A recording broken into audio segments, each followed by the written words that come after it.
हरिओम। आज हम सुनेंगे गुरुवार व्रत की कथा।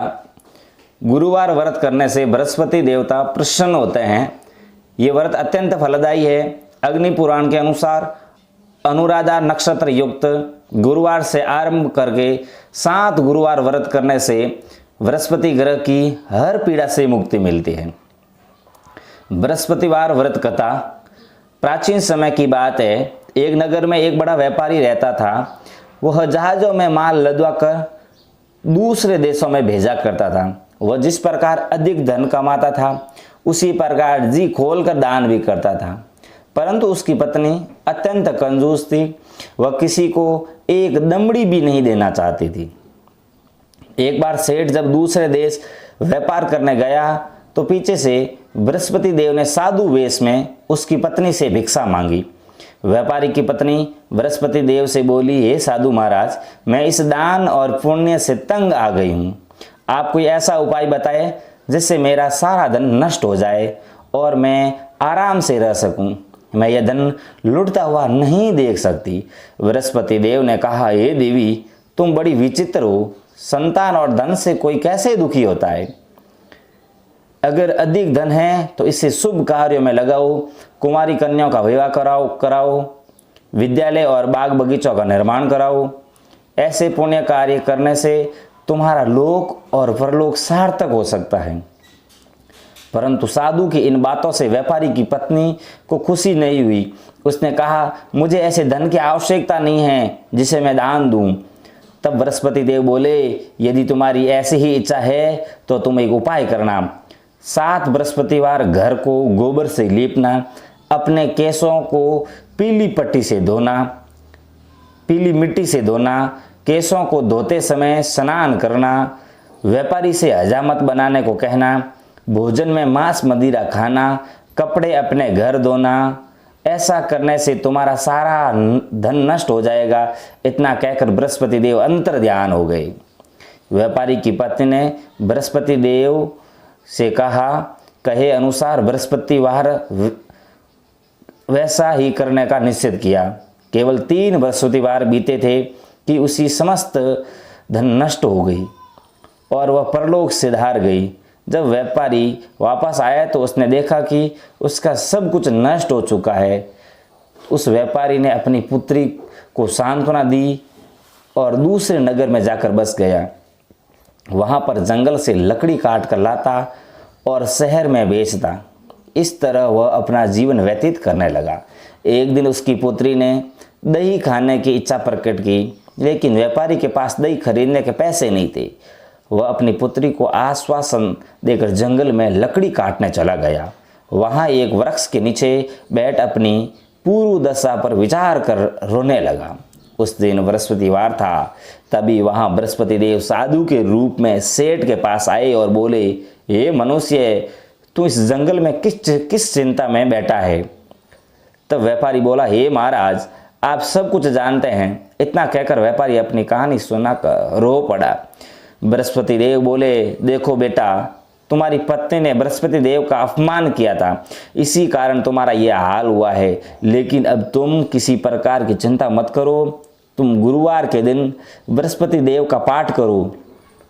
2 पैसे के चने और गुड़ को लेकर जल के लोटे में शक्कर डालकर वह अमृत और प्रसाद अपने परिवार के सदस्यों और कथा सुनने वालों में बांट दो।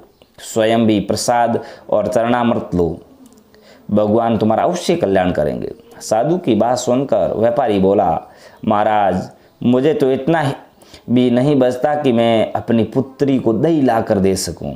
इस पर साधु जी बोले, तुम लकड़ियां शहर में बेचने जाना, तुम्हें लकड़ियों के दाम पहले से 4 गुने मिलेंगे, जिससे तुम्हारे सारे कार्य सिद्ध हो जाएंगे। उसने लकड़ियां काटी और शहर में बेचने के लिए चला पड़ा।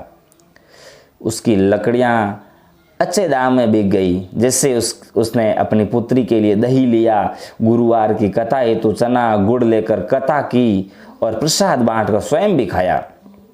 उसी दिन से उसकी सभी कठिनाइयां दूर होने लगी। परंतु अगले बृहस्पतिवार को वह कथा करना भूल गया। अगले दिन वहां के राजा ने एक बड़े यज्ञ का आयोजन कर पूरे नगर के लोगों के लिए भोज का आयोजन किया। राजा की आज्ञा अनुसार पूरा नगर राजा के महल में भोज करने गया, लेकिन व्यापारी व उसकी पुत्री तनिक विलंब से पहुंचे। अतः उन दोनों को राजा ने महल में ले जाकर भोजन कराया। जब वे दोनों लौट कर आए तब रानी ने देखा कि उसकी खूंटी पर टंगा हार गायब है। रानी को व्यापारी और उसकी पुत्री पर संदेह हुआ कि उसका हार उन दोनों ने ही चुराया है।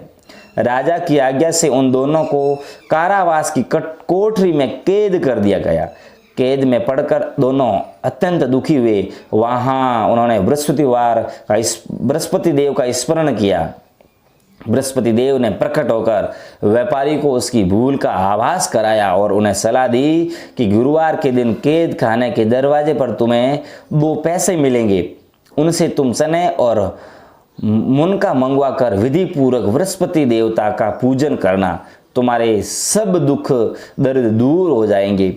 बृहस्पतिवार को कैद खाने के द्वार पर उन्हें 2 पैसे मिले। बाहर सड़क पर एक स्त्री जा रही थी। व्यापारी ने उसे बुलाकर गुड़ और चने लाने को कहा। इस पर वह स्त्री बोली, मैं अपने बहू के लिए गहने लेने जा रही हूँ, मेरे पास समय नहीं है। इतना कहकर वह चली गई।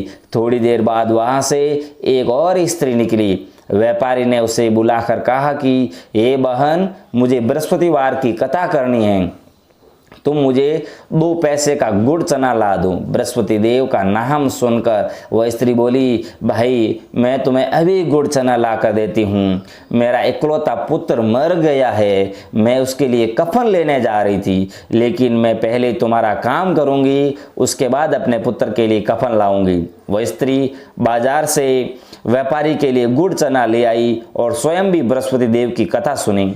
कथा के समाप्त होने पर वह स्त्री कफन लेकर अपने घर गई। घर पर लोग उसके पुत्र की लाश को राम नाम सत्य है कहते हुए शमशान ले जाने की तैयारी कर रहे थे। स्त्री बोली, मुझे अपने लड़के का मुख देख लेने दो। अपने पुत्र का मुख देखकर उस स्त्री ने उसके मुंह में प्रसाद और चरणामृत डाला। प्रसाद और चरणामृत के प्रभाव से वह पुनः जीवित हो गया।